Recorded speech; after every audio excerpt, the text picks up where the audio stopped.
이번 시간에는 이제 XML 스키마에 대해서 이제 그 강의를 하도록 하겠습니다. 자, XML 스키마가 왜 필요하냐라는 거에 대한 이제 동기부터 우선 살펴보도록 하죠.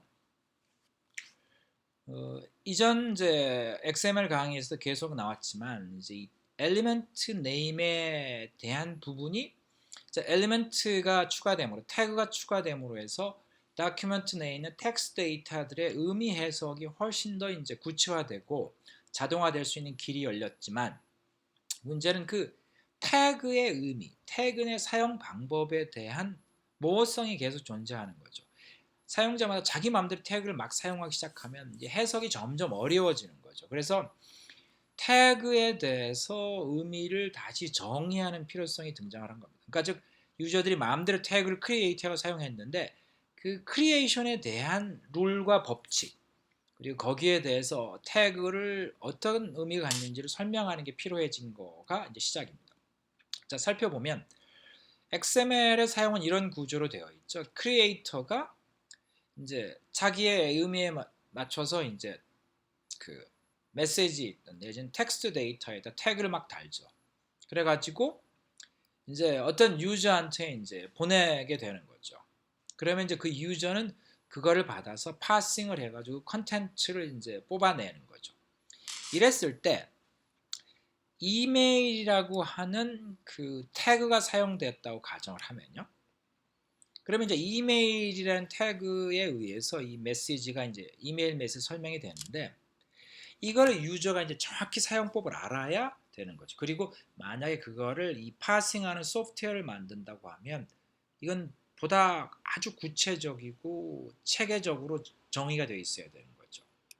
자, 그랬을 때 여기서 나오는 이제 이게 이제 등장하는 겁니다. 자, 크리에이터는 이메일을 위한 그 엘리먼트 태그, 엘리먼트 네임, 태그 네임, 태그를 정의를 했겠죠. 그랬는데 이 이메일 XML 다큐멘트 내에는 그냥 이메일이라는 여기 나와 있는 태그 이름만 그냥 사용하겠죠. 그랬는데 이제 그 크리에이터가 생각했던 이메일이라는 엘리멘트를 어떻게 사용할 건가, 어떻게 이제 어떤 구조를 갖는가, 어떤 의미를 갖는가라고 생각했던 거는 전달할 방법이 없습니다. 그러니까 크리에이터는 이메일이라는 엘리멘트를 만들 때 이미 머릿속에 생각을 했겠죠. 그리고 이메일을 실제 XML 다큐멘트에 이메일이라는 이제 태그를 사용했지만 그 이메일에 관한 정보는 설명을 할 방법이 XML에 없는 겁니다. 그러니까 유저 입장에 사용자 입장에서는 이메일 엘리먼트가 어떤 구조나 특징을 갖고 있냐라는 걸 이해할 수 있는 방법이 없는 거죠. 자, 그래서 여기 질문이 등장하는 겁니다. 이렇게 문제가 등장하는 거죠. 크리에이터가 어떻게 하면 이 엘리먼트 태그 여기서는 이메일이죠. 그거에 대한 정보, 설명을 다른 사용자들과 공유할 수 있겠냐라는 거죠.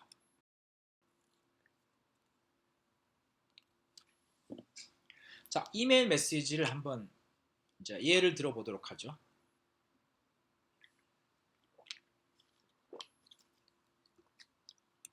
자, 어떤 이제 유저가 이런 이메일 이제 XML 다큐멘트를 만들었죠. 어떤 이메일 메시지에 대한 XML 다큐멘트를 만들었습니다.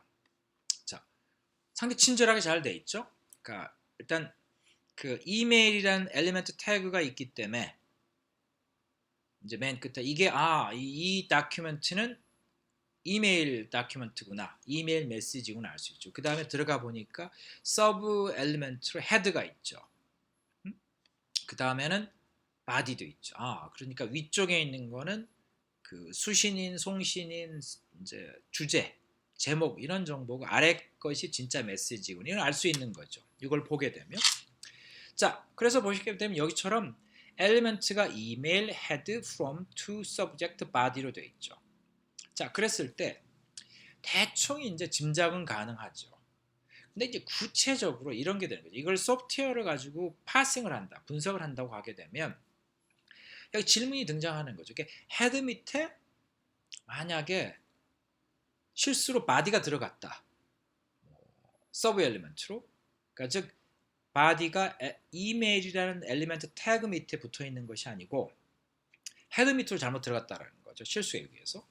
자, 그렇게 되면 이게 이제 해석 받는 사람이 어떻게 해석해야 되느냐라는 질문이 나오는 거죠.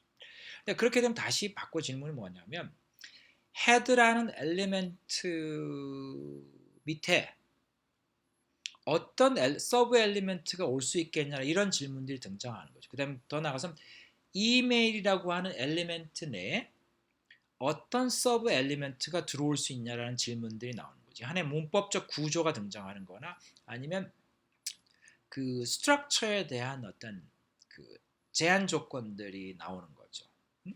그리고 from이란 엘리먼트 내에 name을 attribute로 표현할 거냐 아니면 그거에 다시 서브 엘리먼트로 표현할 거냐가 또 다른 질문이 등장합니다.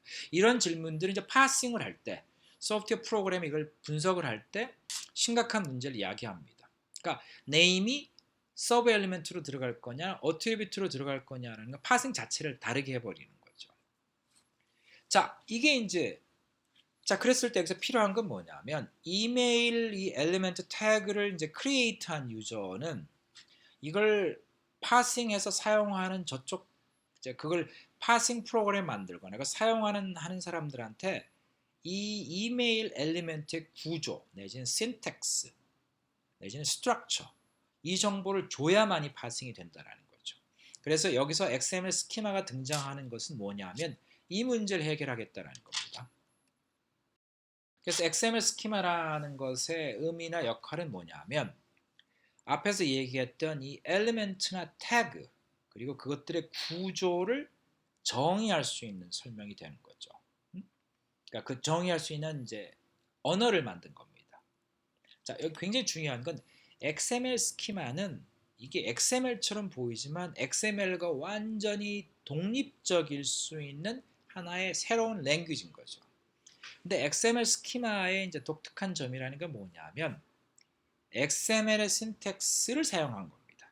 그러니까 즉 XML의 문법, XML의 어떤 구조를 설명하기 위해서 XML 스키마를 만들었는데 이건 새로운 랭귀지를 만들었는데 그 신텍스는 XML 걸 그대로 가져다 썼다라는 거죠.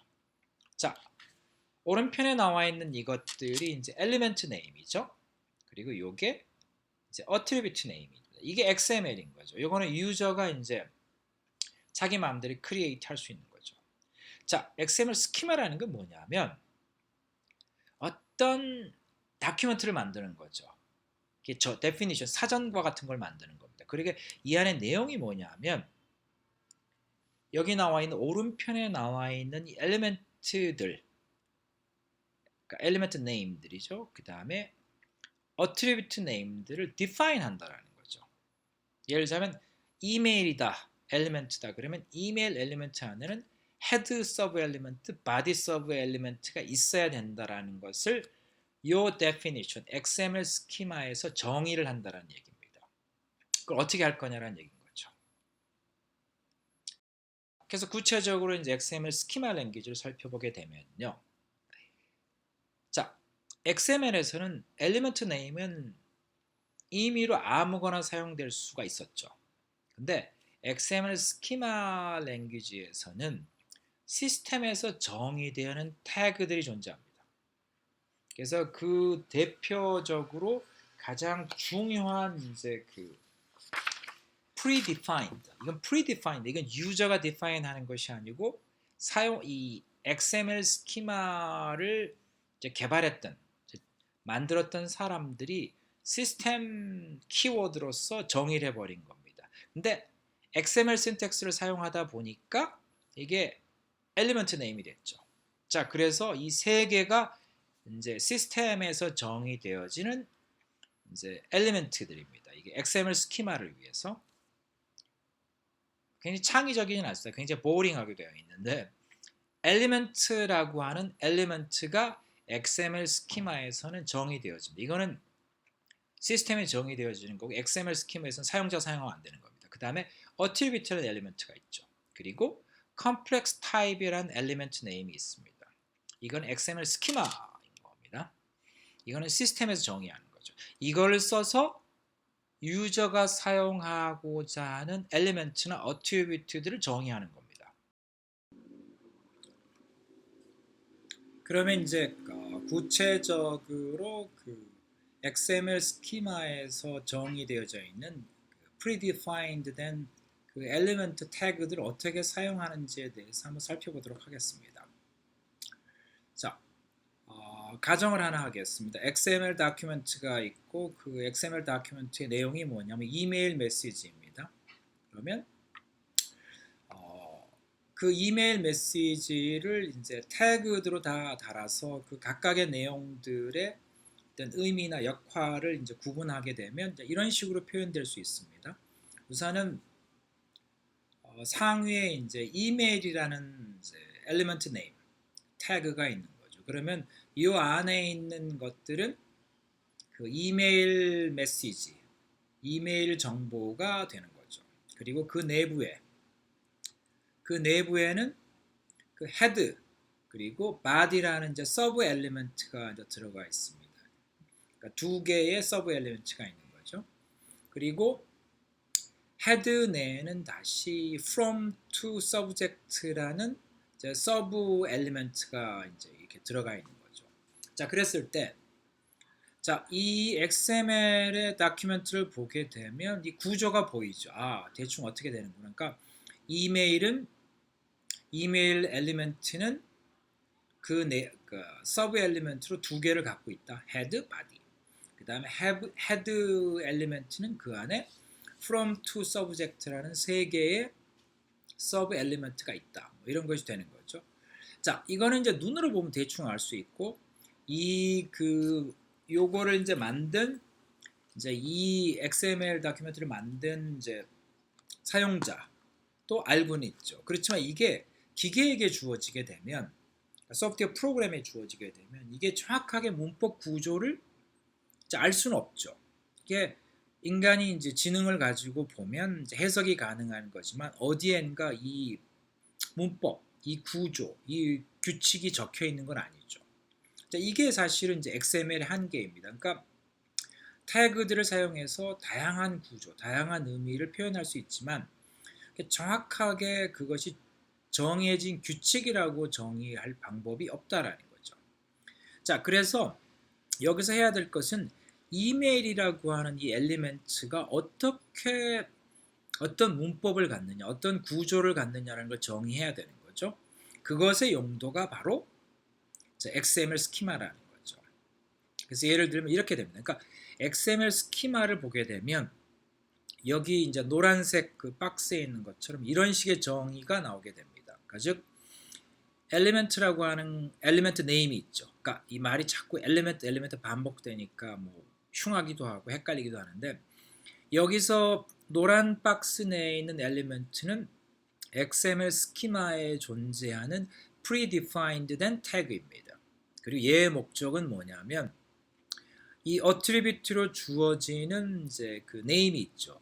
요 이메일이라는 네임이 있잖아요. 요런 엘리멘트를 이제 선언하는 겁니다. 그러니까 즉 요 엘리먼트 그다음에 네임 이 이메일인 요 XML 스키마의 요 엘리먼트는 이메일이라고 하는 엘리멘트 태그를 정의하는 그 이제 문법 내지는 엘리먼트가 되는 거죠. 그 다음에는 이제 name이라는 게 있죠. from 내. 요거는 attribute죠. 이메일은 엘리멘트고 그러면 XML 스키마는 이런 이제 문법 구조의 엘리멘트를 가지고 정의를 하는 거죠. 여기서는 attribute를 정의할 때는 system defined 된 XML 태그가 있습니다. 그게 attribute입니다. 그리고 이 정의하려고 하는 attribute의 name인 거죠. 그리고 여기에 보면 use라는 게 있어서 옵셔널이라는 게 있죠. 이게 반드시 있어야 되느냐 아니면 조건적이냐 없어도 되느냐라는 표시가 되어 있는 거죠. 요게 이제 그 XML 다큐멘트에 존재하는 엘리멘트 그리고 어트리뷰트를 XML 스키마에서 어떻게 정의하는지에 대한 개략적인 소개입니다.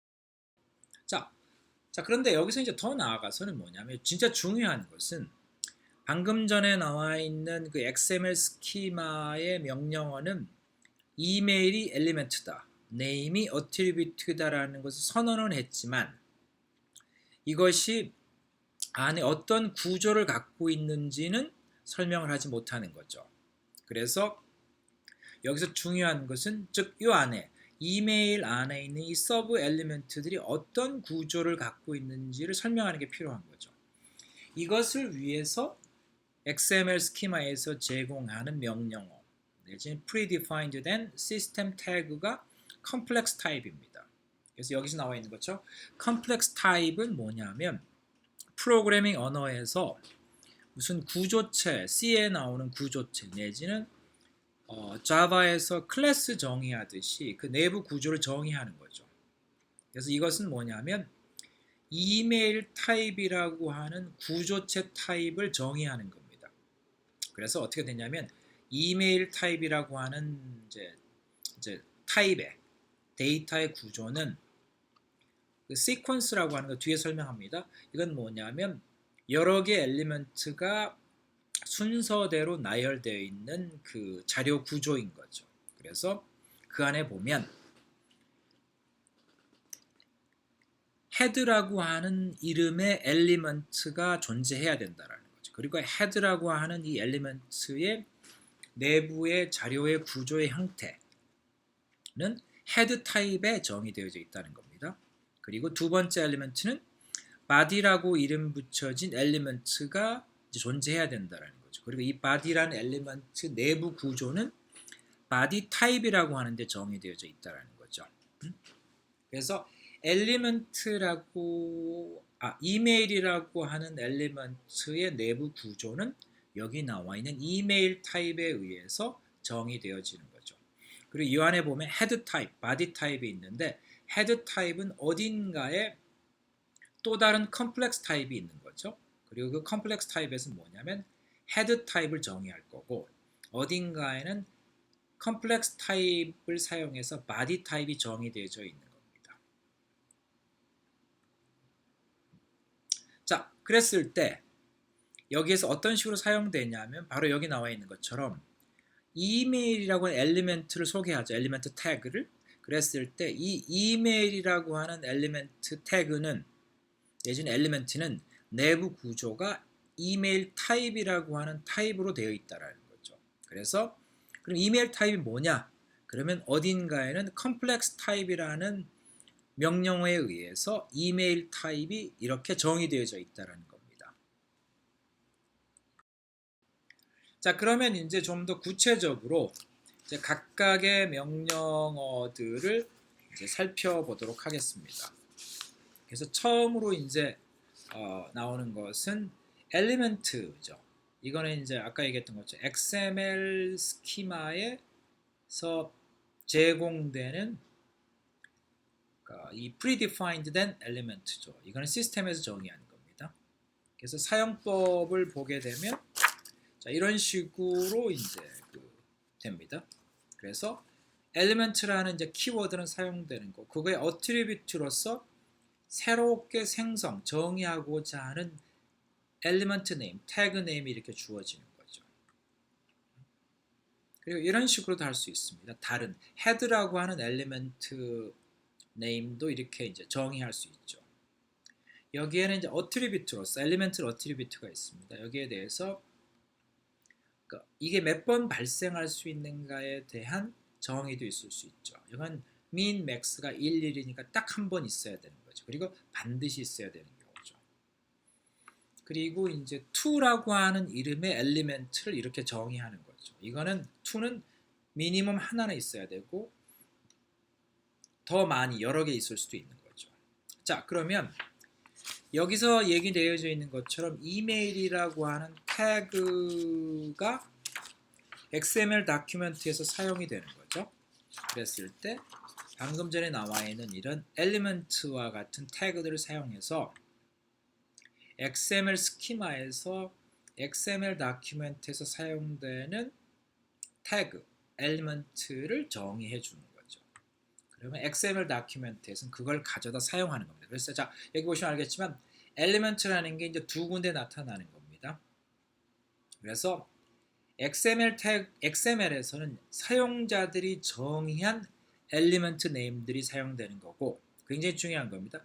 XML 스키마에서는 엘리먼트 네임들이 시스템에서 정의되어 준, 그러니까 시스템 디파인드 엘리먼트만 사용되는 거죠. 그리고 XML 다큐멘트에서 존재하는 엘리먼트 네임들은 이 XML 스키마에서는 어트리뷰트 값으로서 이렇게 주어지는 겁니다.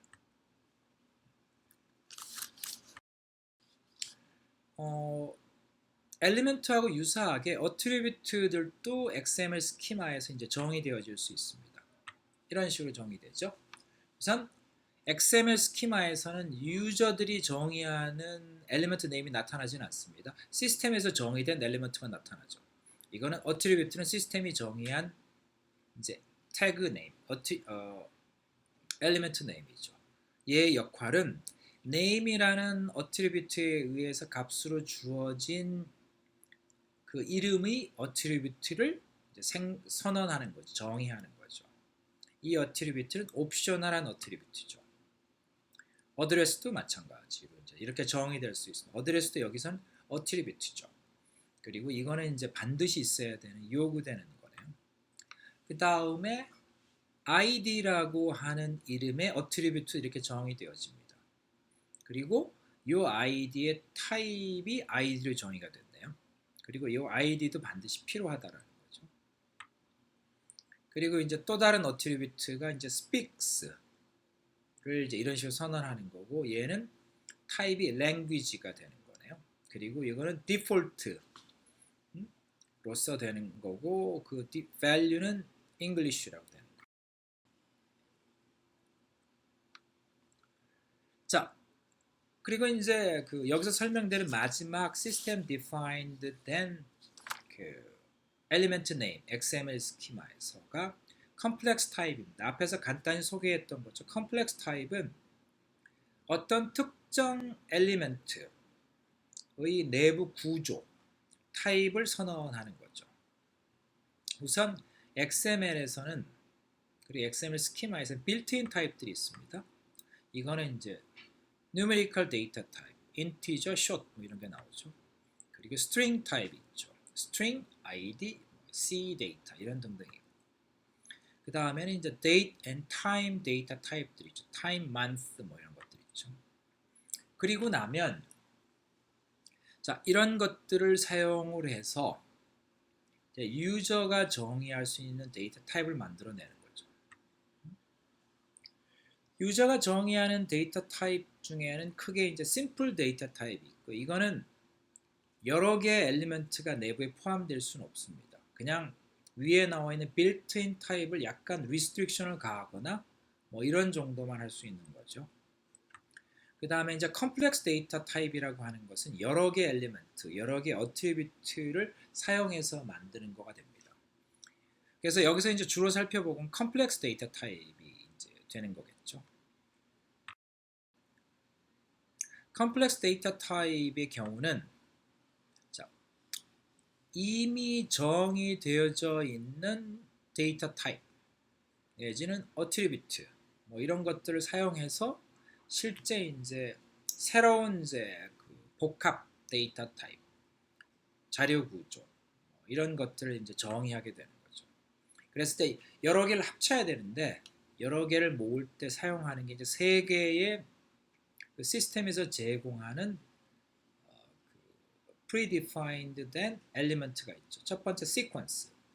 이 시퀀스라는 거 안에 들어가 있는 것들은 다른 엘리먼트죠. 그랬을 때 이 데이터 타입의 의미는 뭐냐면 시퀀스라는 그 엘리먼트 내에 존재하는 서브 엘리먼트들이 순서대로 다 나타나야 된다는 것을 이제 의미합니다. 그 다음에 all이라고 하는 것들은 이제 여러 엘리먼트가 이 all이라는 엘리먼트 내 서브 엘리먼트로 나타날 텐데, 그랬을 때 이것들이 반드시 다 나타나줘야 되는 거죠. 그리고 이제 choice라고 하는 것은 여러 개 엘리먼트가 그 안에 정의되어져 있는데 그 중에서 하나만 이제 선택될 수 있다라는 거죠. 그러니까 시퀀스는 서브 엘리먼트로 여러 엘리먼트가 나오고 것들이 순서를 지켜서 반드시 다 나타나야 되는 거고, all element는 서브 엘리멘트로 나오는 것들이 다 나타나줘야 되지만 순서는 뒤섞여도 되는 거고요. 그다음에 choice는 서브 엘리멘트로 여러 개가 나타났을 때 그 중에 하나가 이제 선택되어진다는 얘기죠.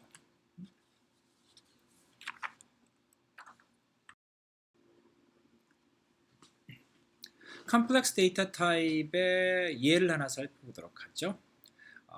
렉처러를 이제 그 엘리멘트로 정의하고자 하는 겁니다. 그래서 렉처러를 정의하기 위해서 렉처러 타입을 지금 이제 정의하고 있는 거죠. 그래서 렉처러 엘리멘트는 렉처러에 대한 정보를 이제 갖고 있다고 생각하면 여기처럼 이름하고 타이틀만 이렇게 있는 거죠. 그래서 시퀀스에 의해서 first name이 먼저 나타나야 되고 이건 안 나타날 수도 있긴 하죠.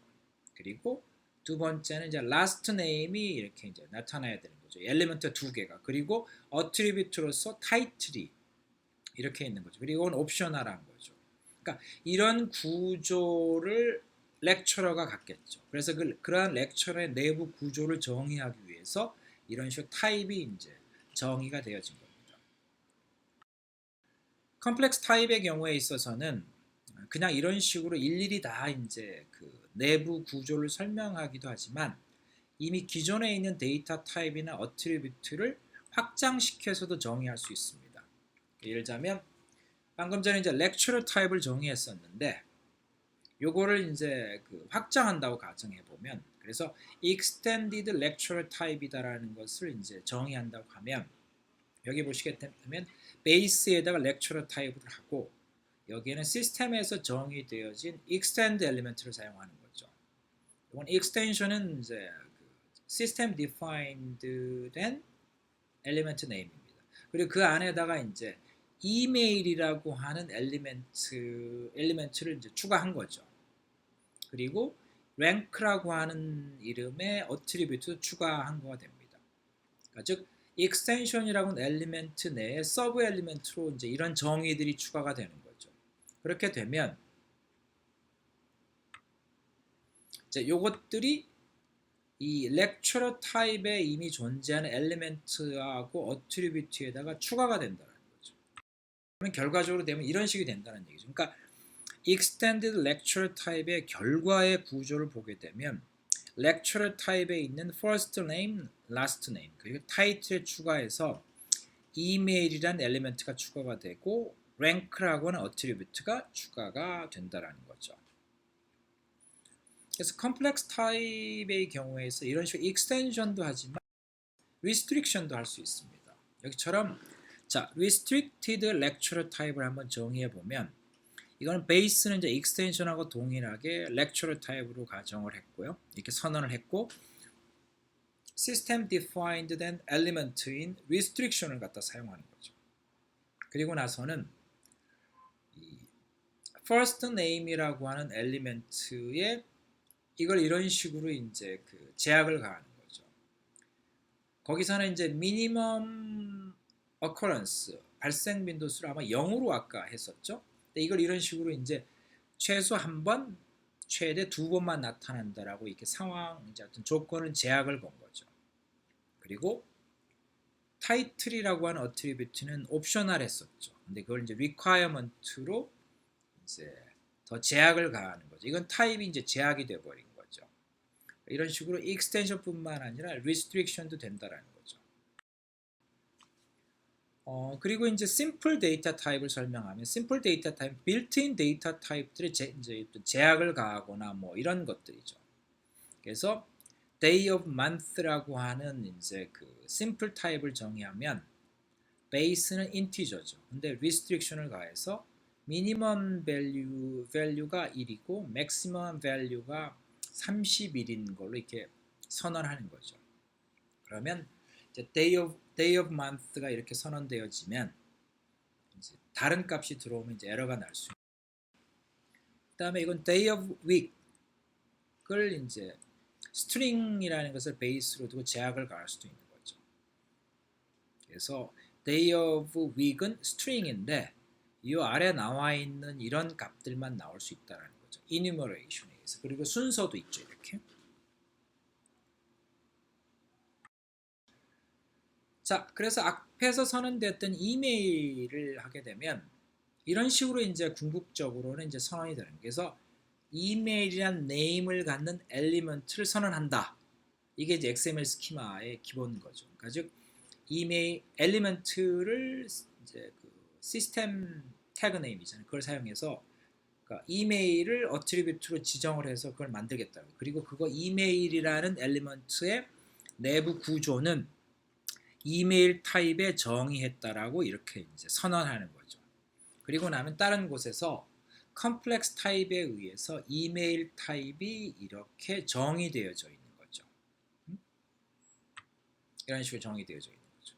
그리고 요거는 요거에 이제 나타낸다라는 거죠.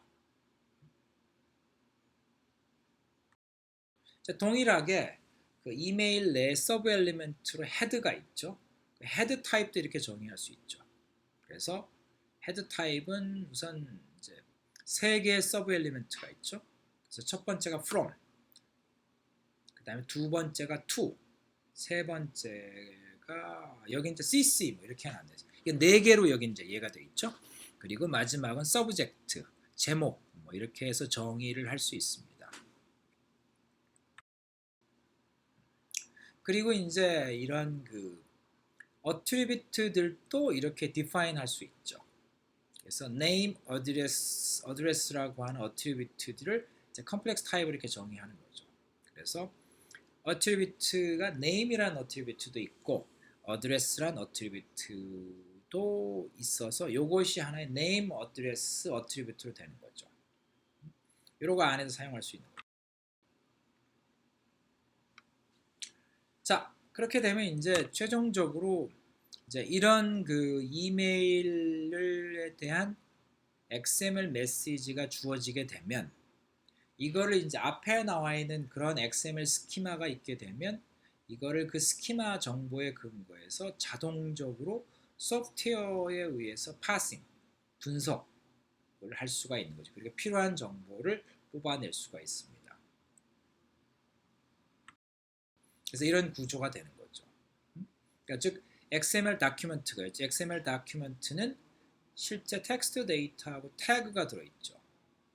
그랬을 때 이것만 봐서는 사실은 그 XML 다큐멘트 구조가 정확한지 그리고 뭐 태그들이 제대로 됐는지 뭐 이런 걸 확인할 방법은 없죠. 그냥 정보인 거죠.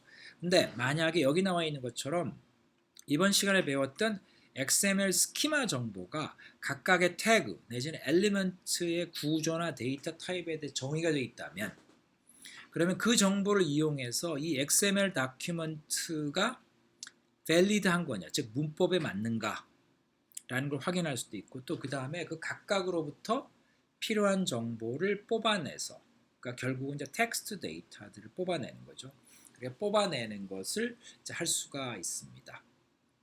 그래서 이제 XML 스키마가 나옴으로써 보다 시스테매틱한 데이터 엑스체인지가 가능해지게 된 거죠. 그러니까 즉 사소한 오류가 나왔는데 그걸 탐지하지 못해서 시스템 전체 에러가 발생한 일들을 이런 파싱이나 밸리데이션에 의해서 사전에 예방할 수 있는 것을 이 XML 스키마 기술은 이제 우리가 그런 일을 할 수 있게 한다라는 거죠. 네, 여기까지가 XML 스키마였습니다.